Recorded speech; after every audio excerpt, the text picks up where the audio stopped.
साथ एक बाबा की याद में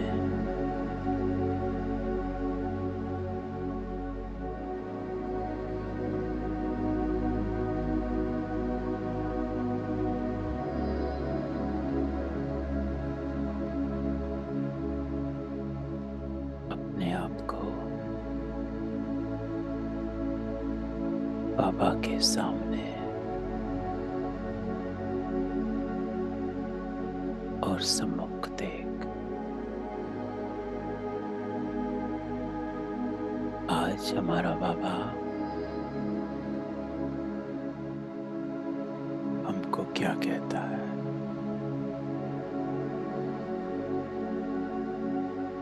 तो चले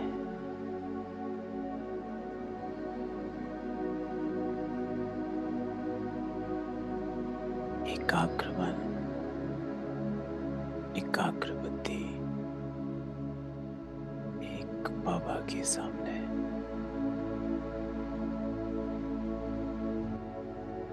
सवेरे सवेरे हमारा बाबा हमको ज्ञान स्नान करा रहा। तो चले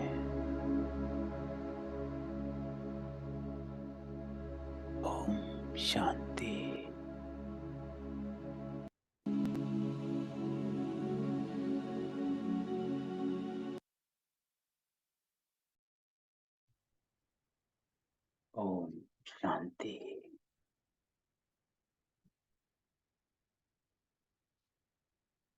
19 दिसंबर 2022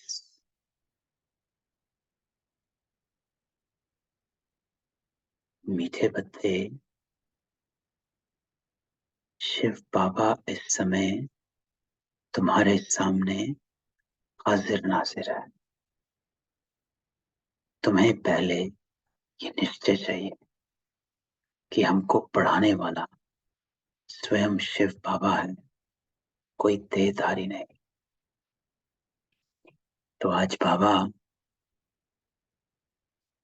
हम सब बच्चों को 2 बातें कहता है। बाबा कहता है कि इस समय शिव बाबा तुम्हारे सामने हाजिर है। ये निश्चय कि स्वयं परमात्मा हम बच्चों को एक साथ पढ़ा रहा है और क्यों हम सबको पढ़ा रहा है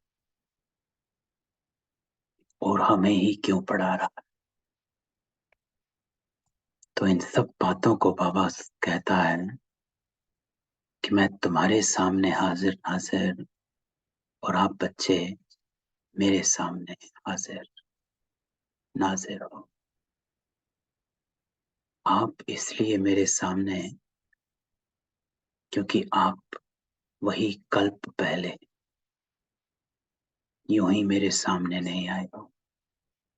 आप ही थे, आप ही होंगे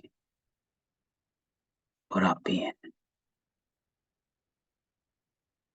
तो शिव बाबा पर निश्चय है और अपने आप पर निश्चय है कि ये समय परमात्मा के अवतरण का, हम सबको ऊंचते ऊंच बनाने का। तो बाबा आज प्रश्न पूछता है कि बाप से कौन सा प्रश्न पूछना भी जैसे बाप की इंसल्ट है। तो बाबा उत्तर देते हैं कि बच्चे बाप से पूछते हैं, बाबा आपकी स्तन में पधरामणि कब तक है, वह विनाश कब होगा। बाबा कहते ये जैसे तुम मेरी इंसल्ट करते। मेहमान से पूछना कि अब बाकी कितने दिन रहेंगे, ये तो इंसल्ट हुई। कहेंगे क्या मैं तुम्हारे लिए बोझ हो पड़ा हूं। शिव बाबा तो जब तक यहाँ हैं तब तक तुम बच्चे खुश होना, इसलिए ऐसे प्रश्न बाप से नहीं पूछने चाहिए। तो आज बाबा क्वेश्चन में यही कहता है कि बाबा क्यों आया है, इस पर अटेंशन रखो। कब तक आया है, कब विनाश होगा, इसको छोड़। क्योंकि बाबा का आना एक युग का आना है और बाबा का जाना एक युग का आना है। तो बाबा कहते हैं कि अपने पर अटेंशन रखो कि आपको कहाँ तक संपूर्ण और संपन्न बने। ओम शांति। तो बाबा बैठकर ब्रह्मा द्वारा अपने बच्चों ब्रह्मा कुमार ब्रह्मा कुमारियों को समझाते हैं। तो आज की मुरली में बाबा इस बात पर अटेंशन खिंचवा रहे हैं कि इस बात का निश्चय है कि स्वयं परमात्मा इस तन में आकर आप सब बच्चों को समझा रहे हैं, पढ़ा रहे हैं। बाबा कहता है ब्रह्मा कुमार कुमारियां भी समझते हैं कि निराकार बाप ब्रह्मा द्वारा समझा रहे। बाप तो है निराकार, किसको साक्षात्कार भी कराना होगा तो ब्रह्मा का शरीर ही सामने करूंगा। तो बाबा कहता है कि इस तन के आधार के बिना बाबा कोई भी कर्म नहीं कर रहा। तो बाबा कहता है किसको साक्षात्कार भी कराना होगा तो ब्रह्मा का शरीर ही सामने करूंगा। और ये बाबा ने कराया। जो शुरू शुरू में शिव बाबा का साक्षात्कार हुए हैं वो ब्रह्मा बाबा के मस्तक पर सबको चमकते हुए बिंदु स्वरूप में शिव बाबा नजर आए। उस रोशनी जितनों ने भी शिव बाबा को देखा या साक्षात्कार किया वो ब्रह्मा बाबा के द्वारा ही हुआ। तो बाबा कहता है अगर खुद का साक्षात्कार कराए तो कोई समझ ना सके, वह तो एक बिंदी है। तो बाबा कहते हैं अब जैसे आत्मा स्टार है वैसे परमात्मा भी बिंदी है। तो अब बाबा अपना रूप बताता कि मैं भी बिंदी, आप भी बिंदी। ये बुद्धि से समझा जाता है। तो बाबा कहता है इस स्थिति में अपने आप को देखना है और इसी रूप में मुझे देखना है। ये तन का तो आधार जैसे बाबा कहता है मैंने लिया है वैसे ही आप आत्माओं ने लिया। तो जैसे मैं देख रहा हूं वैसे आप देखो। तो बाबा कहता है बस साक्षात्कार हो भी चीज तो वही देखेंगे और क्या चीज हो सकती। अक्सर करके बहुतों को ब्रह्मा का साक्षात्कार कराते कि इनके पास जाओ। तो ये भी सबने कहानी सुनी है कि यज्ञ के शुरू शुरू में घर बैठे सबको ब्रह्मा का साक्षात्कार होता था और फिर वो ब्रह्मा को ढूंढते मधुबन पहुंच जाते थे। एक बार तो ब्रह्मा का साक्षात्कार किसी दूसरे देश में एक स्त्री को हुआ, लेकिन उनको जो साक्षात्कार हुआ वो पगड़ी पहने हुए ब्रह्मा का हुआ। और वो जब ढूंढते हुए मधुबन पहुंचे तो ब्रह्मा बाबा ऐसे ही बैठे थे। तो वो जो फॉरेनर्स थी उनको समझ नहीं आया।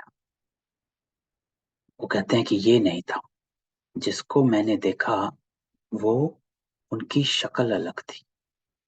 तो सब कहते हैं भाई ब्रह्मा तो यही है, और किसको देखा? तो वो कहती नहीं ये नहीं। ब्रह्मा बाबा को भी पता नहीं, क्योंकि साक्षात्कार ब्रह्मा बाबा तो कराते नहीं, शिव बाबा कराते। तो ब्रह्मा बाबा को भी नहीं पता कि किसको देखा भाई। तो वो कहती ये नहीं था। तो कुछ दिन वो मधुबन में रही। और फिर जब कुछ दिन मधुबन में रहकर उनको वो नहीं दिखे जिनका उनको साक्षात्कार हुआ, तो वो कहते अब हम वापस जाते। जिस दिन वो बस में वापस जाने लगी, उसी दिन अचानक ब्रह्मा बाबा को किसी ने पगड़ी पहनाई हुई थी। तो ब्रह्मा बाबा ने पगड़ी बांधी हुई थी और वो उनको सी ऑफ करने बाहर ब्रह्मा बाबा निकले कि चलो, जो आत्मा मधुबन आई, पहले बाबा जो भी आता था सबको सी ऑफ करते थे। तो बाबा बाहर निकले तो वो महिला जो थी वो वहीं की वहीं, कि मैंने तो इनको देखा। वो ये पहचान नहीं पाई कि पगड़ी के अंदर ब्रह्मा बाबा थे। तो ऐसे तो बाबा कहता है, अक्सर करके बहुतों को ब्रह्मा का साक्षात्कार कराते हैं कि इनके पास जाओ, छोटी चीज की कोई समझ ना सके। ब्रह्मा द्वारा बाप बैठ समझाते हैं, नॉलेज देते हैं। बाबा कहते हैं, बच्चों, मैं इस साधारण मनुष्य तन का आधार लेता हूं। तो ये कोई, बाबा कहता है, साधारण बात नहीं है। मैं इस धरती पर ब्रह्मा का तन आधार ले आपका उद्धार करने आता हूं, आपकी सदगति करने आता हूं। क्योंकि बाबा कहता है कि प्रेरणा से तो ज्ञान दिया नहीं जा सकता, और मनुष्य इतने पतित हो गए हैं कि वो कैचिंग पावर है नहीं कि वो ज्ञान को कैच कर सके। तो बाबा कहता है मुझे ऐसे आना पड़ता है। तो बाबा कहता है ब्रह्मा तो नामी ग्रामी है, समझेंगे बाबा इसमें है, ये बाबा का रथ है। बाबा नहीं होता तो यह ब्रह्मा भी कहेगा, नहीं तो साधारण ही थे, हीरे जवाहरात के व्यापारी जैसे आम आदमी होते हैं। तो बाबा कहता है कि शिव बाबा नहीं होता तो यह ब्रह्मा भी नहीं, तो यह बी के भी कहेंगे, तो हम भी नहीं। तो बाबा कहता है बच्चों को नॉलेज मिलती, तुम समझते हो, यह नॉलेज सिवाय परम पिता परमात्मा के कोई दे नहीं सकते। नॉलेजफुल वो निराकार, सिवाय ऑर्गन्स के ज्ञान दे कैसे सकते। तो बाबा कहते हैं कि बिना शरीर का आधार लिए ज्ञान कैसे दे सकता। बच्चों को यह निश्चय हो जाना चाहिए कि इस समय बाबा हाजिर नाजिर। बुद्धि कहती है बाबा इसमें प्रवेश है, जो बैठ नॉलेज देते हैं। उस परम पिता परमात्मा के सिवाय स्वर्ग का वर्षा मिल ना सके। तो आज पूरे पहले पैरा में बाबा इसी बात का निश्चय बिठाता है कि कौन पढ़ा, क्यों पढ़ा रहा, कैसे पढ़ा। दूसरा पैरा तो बाबा कहते हैं, तुम बच्चे जानते हो, भक्ति मार्ग में जो भी त्योहार आदि मनाए जाते वो अब इस समय के ही यादगार। शिव जयंती भी इस समय का ही त्योहार। तो कल बाबा ने शिव जयंती की अव्यक्तवाणी चलाई। शिवरात्रि किसको कहा जाता और शिव जयंती किसको कहा जाता। तो बाबा कहता है अंधकार से रोशनी में आए। और बाबा ने कल क्या कहा, बाबा कहता है कि ऐसी रोशनी ना हो कि चिराग के तले अंधेरा हो। दिए जैसा नहीं बनना है,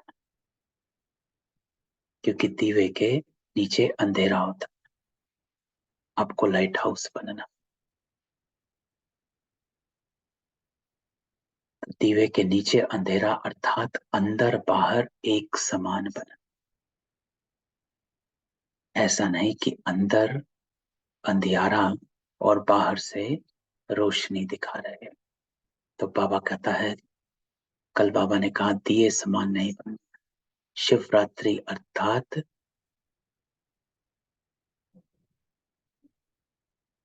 ज्ञान अंधेर विनाश। तो बाबा कहता है त्रिमूर्ति शिव परम पिता ब्रह्मा द्वारा स्थापना करते हैं।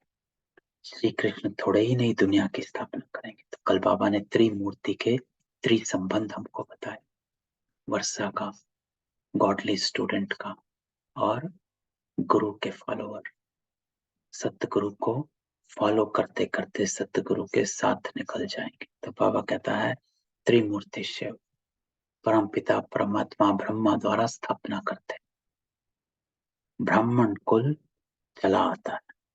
उनको यह पता नहीं कि ब्राह्मण सो देवता बन जाते। तो ये बाबा कहता है कि आम दुनिया को यह नहीं पता, ब्राह्मण कुल तो अभी भी है स्थूल में, नामाचारी ब्राह्मण जो बाबा कहते हैं, जो नाम के ब्राह्मण, लेकिन ये नहीं पता कि ब्राह्मण सो देवता बन जाते। ब्रह्मा की औलाद तुम ब्राह्मण हो। जो भी मनुष्य मात्र सब धर्म वाले, उन्हों को समझ में आता है कि हमारे ग्रेट ग्रेट ग्रैंडफादर ब्रह्मा है, जिसको आदम बीबी अथवा आदि देव आदि देवी कहते हैं, एडम एंड ईव, है ना। हर धर्म में एडम और ईव का वर्णन है। तो बाबा कहता है ये एडम ब्रह्मा है, क्योंकि ब्रह्मा पहला मनुष्य बनता है, पहला संपूर्ण बनता है, पहला अव्यक्त बनता है, और पहला सतयुग का प्रिंस बनता है। नए कल्प वृक्ष का पहला पहला मनुष्यात्मा ब्रह्मा, इसलिए उसको एडम कहा जाता है। तो ब्रह्मा पहले, कृष्ण आते हैं, राधा तो बाद में आती है, पहले कृष्ण आते हैं। तो वह भी शिव बाबा की रचना। बाबा ने रचना कैसे रची, अडॉप्ट किया, ये है पहले नंबर की बात।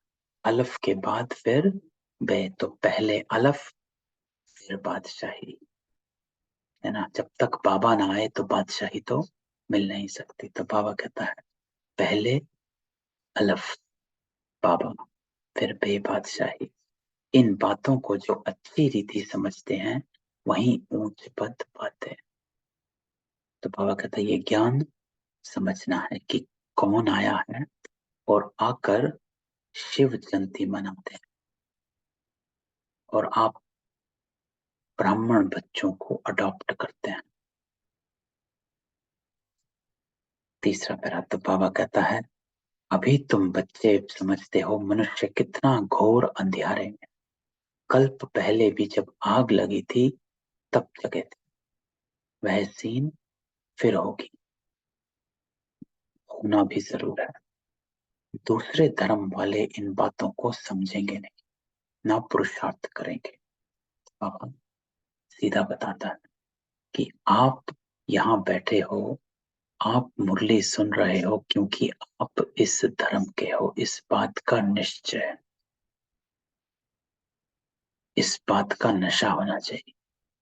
जितना गहरा निश्चय उतना ही गहरा नशा होता। तो बाबा कहता सत्युग में तो इतने मनुष्य आ न सके, वहां बहुत थोड़े होंगे जो सूर्यवंशी घराने में राज्य करेंगे, सब ड्रामा के बंधन में बांधे हुए।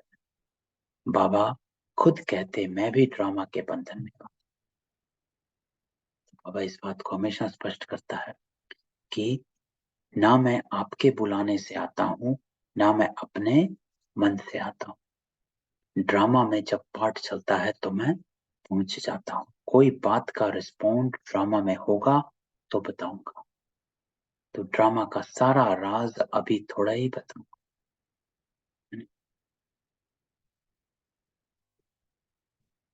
तो बाबा कहता है ड्रामा का सारा राज अभी थोड़ा ही बताऊंगा। जैसे बाबा ने कहा था कि आपको विनाश का थोड़ा ही ना बताऊंगा कि कब होगा, ये क्यों पूछते हो विनाश कब होगा? अपनी तैयारी करो। बाबा कहता है मेरे में भी पार्ट नूंदा हुआ, जैसे इमर्ज होता जाता तुमको समझाता जाता। तो ये लाइन बड़े इंपॉर्टेंट है, जैसे इमर्ज होता जाता तुमको समझाता जाता। क्योंकि बाबा कहते हैं ये ज्ञान मैं सोच कर नहीं बोलता हूं, क्योंकि बाबा असोचता है। बाबा कोई तय कर कर नहीं आता है कि आज मैं ये सुनाऊंगा, आज इस पॉइंट को सुनो। जैसे इमर्ज होता जाता है तुमको समझाता जाता, तो ये ड्रामा में नोंद है कि कौन सा ज्ञान की पॉइंट कब इमर्ज होगी। नहीं तो बाबा कहता है मैं तो भक्ति मार्ग में भी आता हूँ, द्वापर में भी आता हूँ साक्षात्कार कराने, उस समय ज्ञान नहीं देता क्योंकि उस समय ड्रामा में ज्ञान की नोंद नहीं। तो जब परमात्मा ड्रामा में बंध जाता है तो हम तो पतित आत्माएं हैं।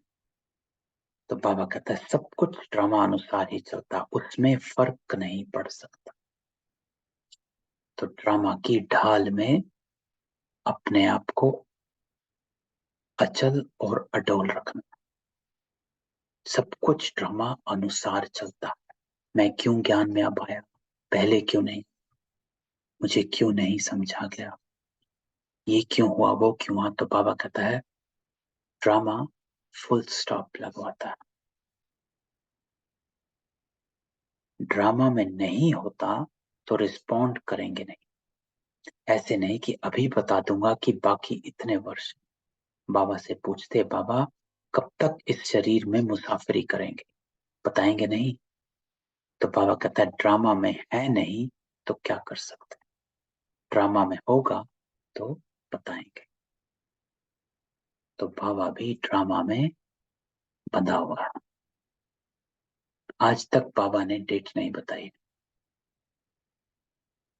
ये सबकी अपनी मनमत से 1936 कह 2036 कहते हैं, 2035 कहते हैं, 37 कहते हैं।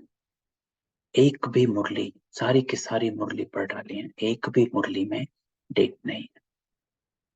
सब मनमत है, अपने अपने मन की सब बोल देते हैं कि 10 साल रह गए हैं, 5 साल रह गए हैं, 13 साल रह गए हैं, 12 साल रह गए, 14 साल रह गए हैं। कुछ नहीं, बाबा कहता है कुछ नहीं, मैंने तो डेट बताई नहीं।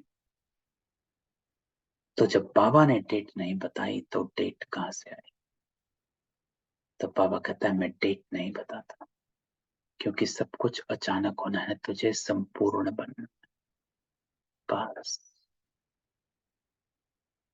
मैं आया ही हूं तुम बच्चों को पढ़ाने, अर्थात तुम्हें पवित्र बनाने। तो आपका, बाबा कहता है तुम्हारा पुरुषार्थ पवित्र बनने का है। डेट अब पे आएगी, जो बाबा मिलन में कहा कि समय को समीप आपको लाना है। जब आप संपूर्ण बन जाएंगे तो समय आ जाएगा। मैं तुम्हारा बाप भी हूं, तुम गाते हो तुम मात पिता हम बालक तेरे, तेरी कृपा ते सुख कनेरे। तो बाबा कहता है मैं तुम्हारा मात पिता हूं, वही पार्ट बजा रहा, मेरा फर्ज है तुमको शिक्षा देना। मुझे कहते ज्ञान का सागर, मनुष्य सृष्टि का बीज रूप। तो बाबा इस पूरे मनुष्य सृष्टि का बीज रूप है। बीज रूप इसलिए कहा जाता है, बीज क्या होता है, बीज जो होता है वो गुप्त होता है, धरती के नीचे होता है। पूरे पेड़ को आप देखते हो, पेड़ों के फल को देखते हो, शाखाओं को देखते हो, पत्तों को देखते हो, हर चीज को देखते हो, लेकिन बीज जो होता है वो गुप्त।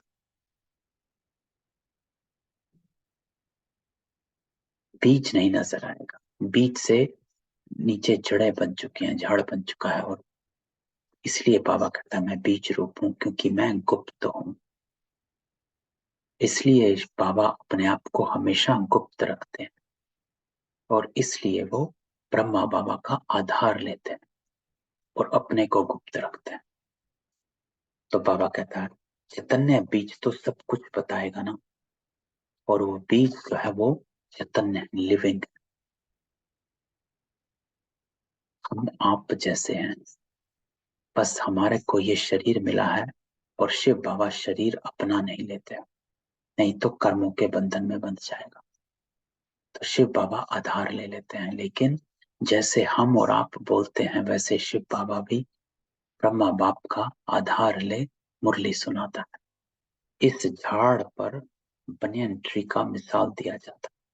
तुम देखते हो देवी देवता धर्म अभी है नहीं, बाकी सब धर्म अभी ये सब खलास हो जाएंगे। और बाबा कहते हैं फिर अपने समय पर आकंद स्थापन करें।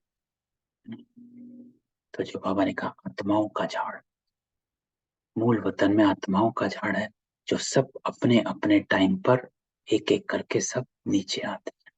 तो बाबा कहता है मैं देवता धर्म की स्थापना कर रहा हूं। तो जब वह धर्म प्राय लोप है, चित्र है, परंतु यह किसको पता नहीं कि देवी देवता धर्म कब था और कहाँ गुम हो गया। सिर्फ कहेंगे लक्ष्मी नारायण का राज्य था। ये शास्त्र आदि सब भक्ति के लिए। बाबा कहते हैं द्वापर में बैठ ये शास्त्र आदि बनाएंगे। तो बाबा कहते हैं सब शास्त्र द्वापर के बने। सचखंड में सिर्फ देवता राज्य करते थे। ये है ही झूठ खंड।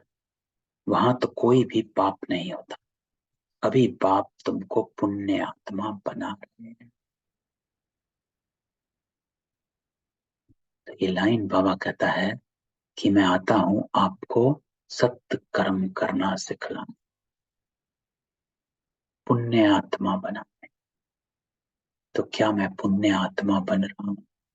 क्या मेरा कर्म पुण्य की ओर, संकल्प पुण्य, बोल पुण्य,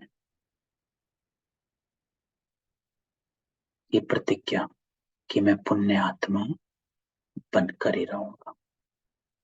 जो बाबा ने कल कहा था कि प्रतिज्ञा करना अर्थात मन मना भव हो जाना। तो ड्रामा में नूंद है। बाबा का हमको पुण्य आत्मा बनाना ड्रामा में नूंद है, और हम सबका पुण्य आत्मा बनना भी ड्रामा में नूंद है। नहीं तो यहाँ नहीं बैठे। सब पुरुषार्थ कर रहे। क्यों? क्योंकि आत्मा की खींच है। कोई अपने मन से नहीं बैठे। ये हमारी आत्मा को टचिंग हुई हुई है, खींच होती है। क्योंकि जब आत्मा ने अपनी पवित्रता को एहसास देखा हुआ है, और जो वही हमारी आत्मा इस हमको यहाँ खींच लेती है कि मुझे फिर से बनना। तो बाबा कहता है रावण राज्य में भक्ति शास्त्र आदि शुरू होते। ये अनादि ड्रामा शूट हुआ पड़ा है। ये है ही झूठी दुनिया। ईश्वर के लिए भी झूठ ही झूठ बोलते हैं। तो बाबा कहते हैं ईश्वर तो ऊंचते ऊंच है। हम उनसे मिलने चाहते हैं तो जरूर उनसे कुछ मिलता है ना। तो बाबा कहता है भक्ति करते हैं, मिलना चाहते हैं, कहते हैं पतित पावन आओ, तो जरूर कुछ ना कुछ तो मिलता है। तो बाबा से क्या मिलेगा? वह है सर्व का सदगति दाता, सर्व को दुख से छुड़ाते हैं, लिबरेटर है, दुखों से लिबरेट करवाने वाला। रावण भी बड़ा जबरदस्त है। आधा कल्प उनका राज्य चलता है, परंतु वह दुख देते हैं, इसलिए सब मनुष्य बाप को याद करते।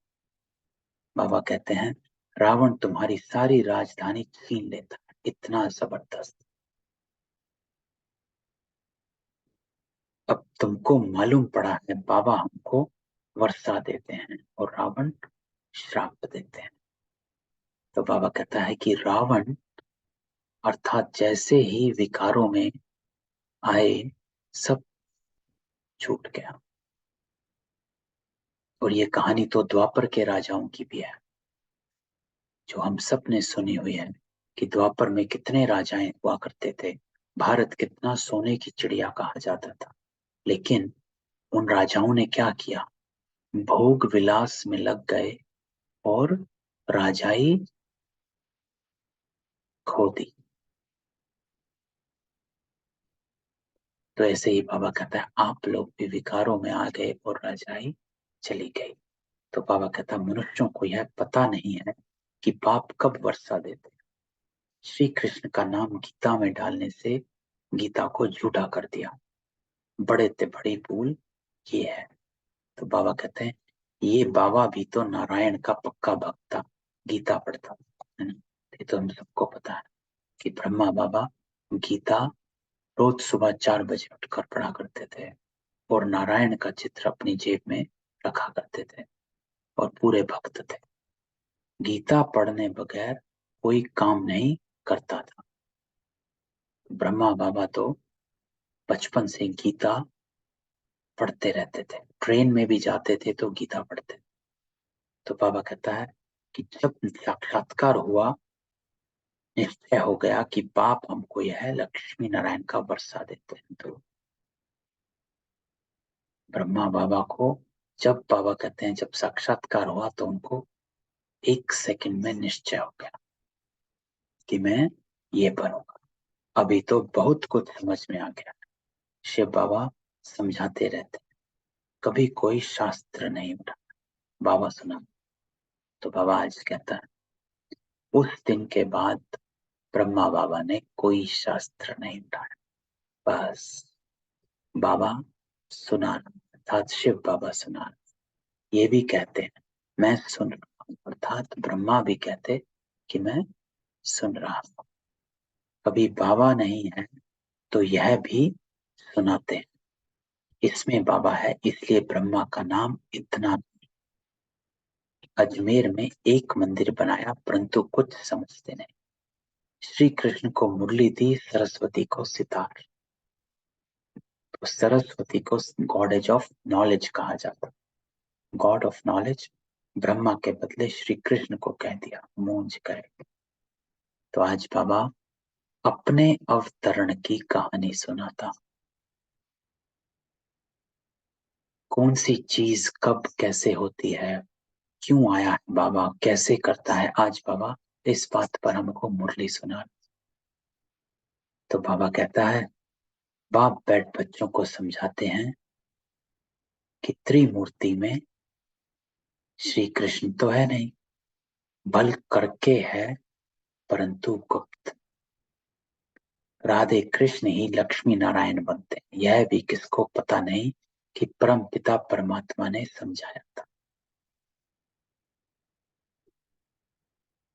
तो बाबा कहता है कि त्रिमूर्ति में कृष्ण तो है नहीं, है ना, क्योंकि त्रिमूर्ति तो ब्रह्मा विष्णु और शंकर है, लेकिन कृष्ण उसमें गुप्त है क्योंकि विष्णु है लक्ष्मी नारायण और नारायण है कृष्ण। तो बाबा कहता है ये भी किसी को पता नहीं कि कैसे गुप्त श्री कृष्ण त्रिमूर्ति में कैसे गुप्त है ना। तो आज बाबा राज समझाता है कि श्री कृष्ण कैसे त्रिमूर्ति में गुप्त है। तो बाबा कहता है अब भी समझाते रहते, साधु संत आदि इस बात को समझ जाएं तो यहाँ सबकी भीड़ मच जाए, परंतु ड्रामा में ऐसे भी नहीं। बाबा कहते मैं संगम पर आकर राजयोग सिखाता, जो पास होते वे सूर्यवंशी बनते, जो फेल होते वो चंद्रवंशी। तो बाबा कहता है आपको कहाँ होना है, तो हम तो सूर्यवंशी में आने वाले हैं, पास होने वाले हैं, फुल पास होना है। तो बाबा कहता है सूर्यवंशी की प्रजा सूर्यवंशी होगी और चंद्रवंशी की प्रजा चंद्रवंशी। तुम बच्चों की बुद्धि में सारे चक्र का ज्ञान है, तुम हो स्वदर्शन चक्रधारी ब्राह्मण। तो आज बाबा स्वमान देता है कि तुम हो स्वदर्शन चक्रधारी ब्राह्मण, अर्थात स्व का दर्शन करने वाले इस पूरे श्री चक्र में। और फिर चक्रधारी, तो चक्रधारी वो जो चक्रवर्ती राजा, वो ब्राह्मण हो। यह है सर्वोत्तम ब्राह्मण को तुम सेवादारी, तुम गुप्त वेश में भारत को योग बल से स्वर्ग बनाते हो। तो हम सब कैसे हमारे वाइब्रेशन से पूरे प्रकृति का, इस पूरी मनुष्य आत्माओं का उद्धार हो जाता है। स्वर्ग बन जाते हैं, तो बाबा कहता है तुम्हारे लिए स्वर्ग जरूर चाहिए। तो ये बाबा जरूर कहता है कि अगर तुम पवित्र बन जाते हो तो आप इस धरती पर आ नहीं सकते और आप ज्यादा टाइम ऊपर रह नहीं सकते, तो इसीलिए स्वर्ग जरूर चाहिए आपके लिए। तो पुरानी दुनिया को खत्म करना पड़े। क्यों? क्योंकि आप पवित्र बन जाते। श्रीमत पर तुम अपनी राजधानी स्थापन कर रहे। यादवों की रजाई खत्म होनी, पांडव रजाई स्थापन कर रहे हैं नई दुनिया की। तो बाबा यादव और कौरव कहता है वो आत्माओं को जो पतित हैं।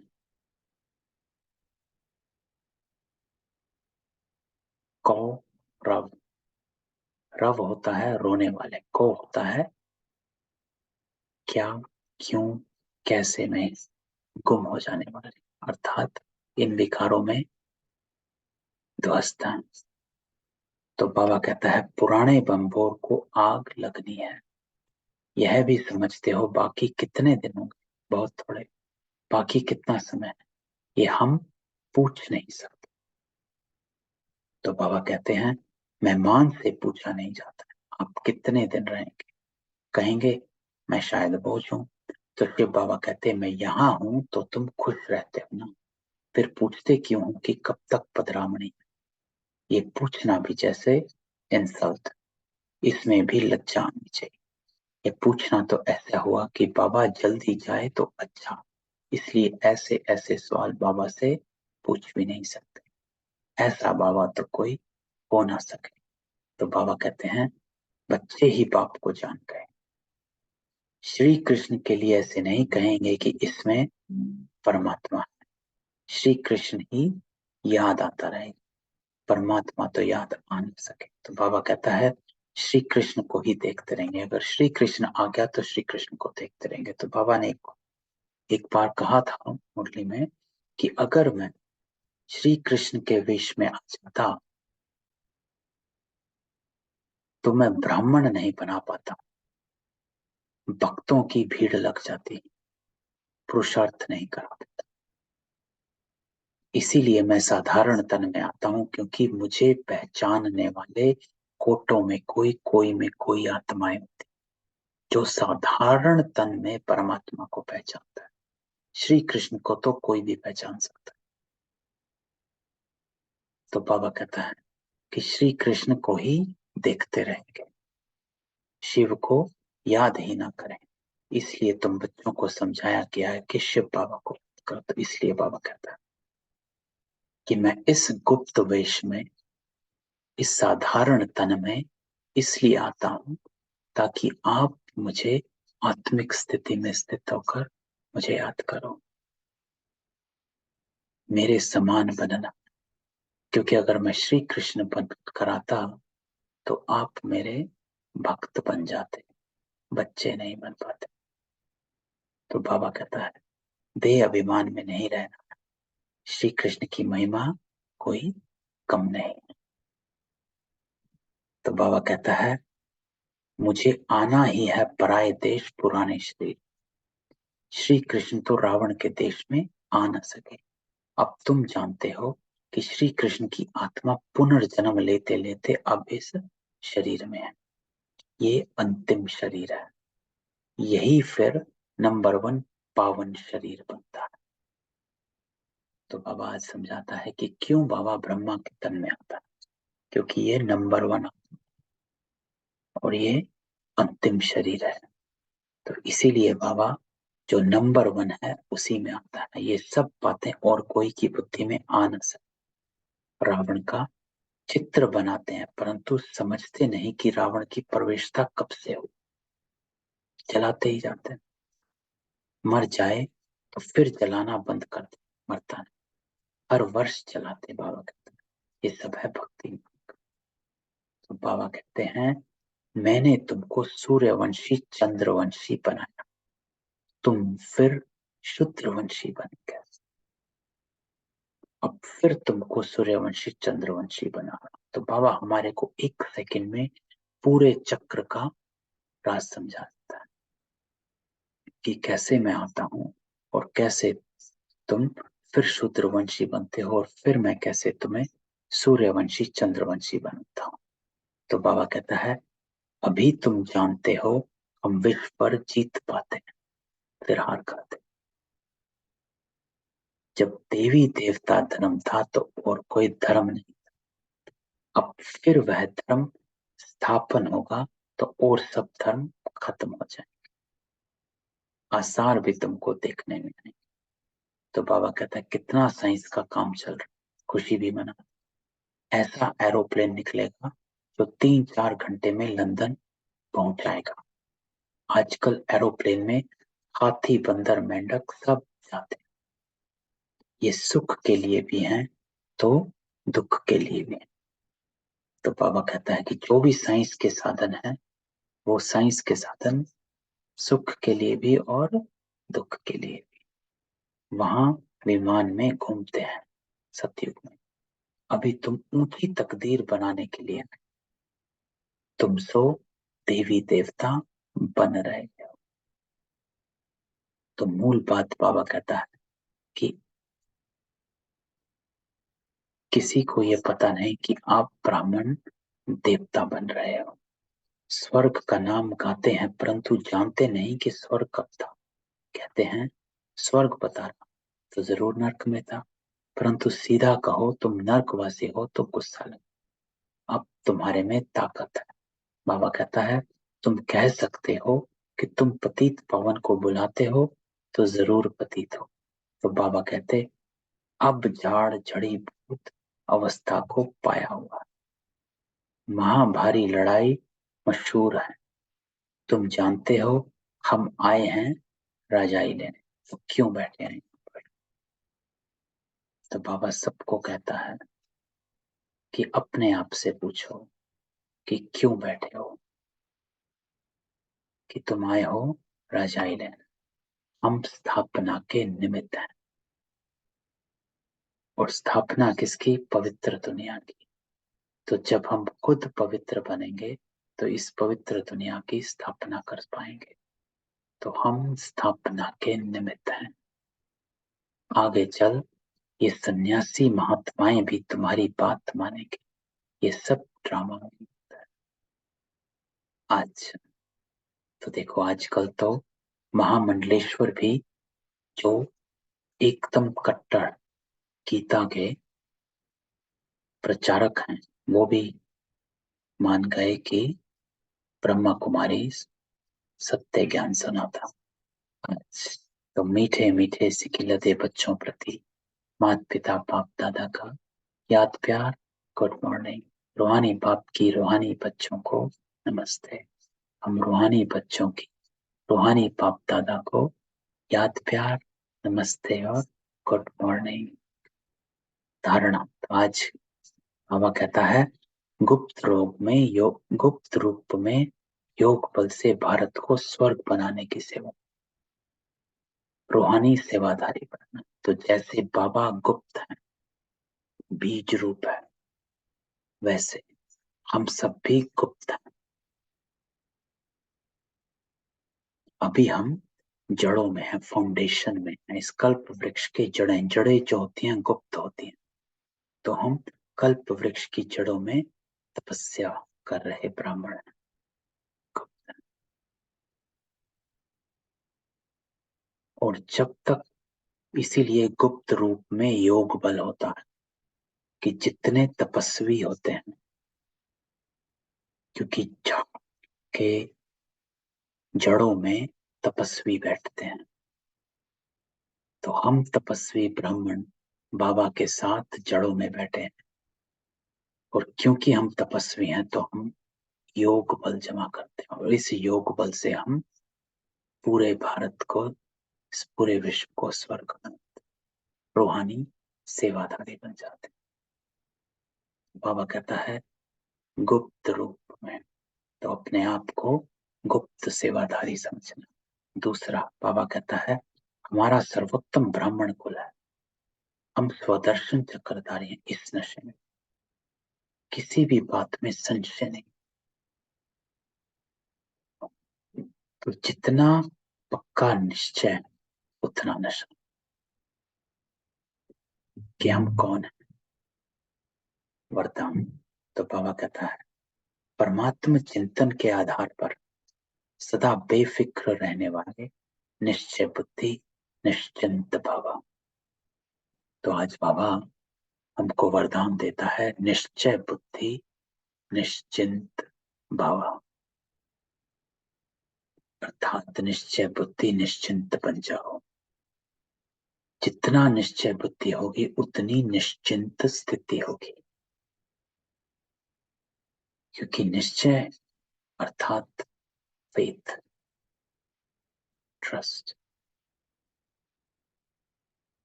तो जितना फेथ होता है, जितना इस बात पर निश्चय होता है, यस आई नो, उतना आप निश्चिंत रहते हो। स्थूल काम में भी अगर आपको कोई काम आता है, किसी को नहीं आता, तो उसमें उसको संशय रहेगा कि अरे नहीं कर पाओगे, अरे नहीं कर पाओगे। लेकिन आपका जो कॉन्फिडेंस होता है वो आपको, उस कॉन्फिडेंस को निश्चय बुद्धि कहा जाता है, क्योंकि आप उसको निश्चय है आपको कि मैं ये कर पाऊंगा, इसीलिए आप उसको निश्चिंतता से करते हो। लेकिन सामने वाले को संशय होता है कि कर पाएंगे कि नहीं, और आप निश्चिंत स्थिति में इसलिए रहते हो क्योंकि आपको पता है कि यू कैन डू इट। यही बाबा हमको कहता है कि जितना निश्चय बुद्धि रहोगे उतना निश्चिंत रहोगे कि हम ही थे, हम ही हैं और हम ही होंगे। तो बाबा कहता है कि परमात्म चिंतन के आधार पर सदा बेफिक्र रहने वाले, है ना। तो जो बाबा मिलन की मुरली थी, फकुर और फिक्र, जितना फकुर में रहते हैं, अगर परमात्म चिंतन में रहते हैं, अर्थात फकुर है, इस नशे में रहते हैं, और जितना नशे में रहेंगे उतना बेफिक्र रहेंगे। तो बाबा कहता है दुनिया वालों को हर कदम में चिंता है, और आप बच्चों के हर संकल्प में परमात्मा चिंतन, इसलिए बेफिक्र हो। क्यों? क्योंकि हमें पता है कि बाबा करा रहा है, करण करावनहार करा रहा है, आप निमित्त बन करने वाले, सर्व के सहयोग की अंगुली है, इसलिए हर कार्य सहज सफल हो, सब ठीक चल रहा है और चलना ही है ना। और करण करावनहार कर रहा है, हमेशा इस बात का परमात्म चिंतन में रहना, अर्थात बाबा मेरे साथ और साथी है, और वो करवा रहा है, जो बाबा ने कल की अव्यक्त वाणी में कहा कि हुआ ही पड़ा है। निश्चय और निश्चिंत सफलता दिलवाता है। तो बाबा ने कहा है तो हुआ ही पड़ा, इस बात की निश्चिंतता। तो बाबा कहता है करण करावनहार करा रहा है आप निमित्त, तो कराने वाला करा रहा है, हम सिर्फ निमित्त बन तन मन धन सफल करना है बस।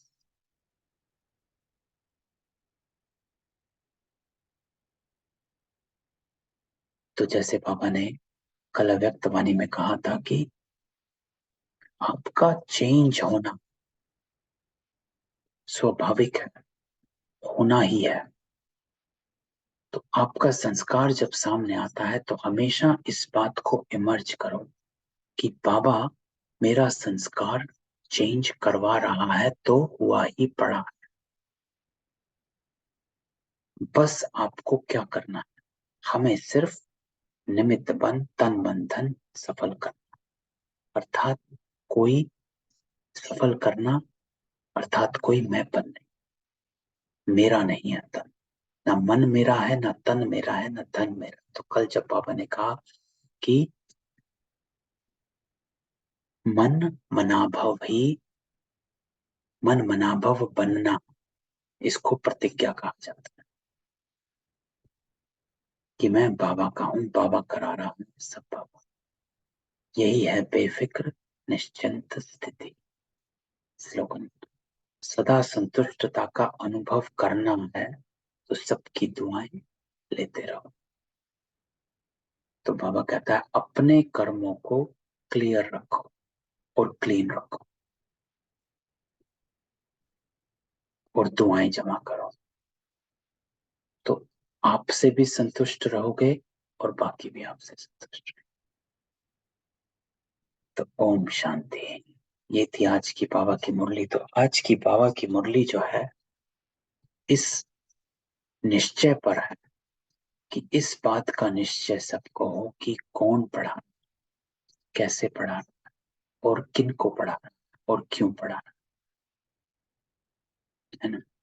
जैसे बाबा गुप्त है वैसे हम भी गुप्त हैं। तो अपने आप को साधारण नहीं समझना। मास्टर ज्ञान सूर्य है, जो बाबा ने कल कहा, मास्टर ज्ञान सूर्य बन सबको रोशनी देनी है, लेकिन आपके नीचे अंधेरा ना हो, इस बात का ख्याल रखना।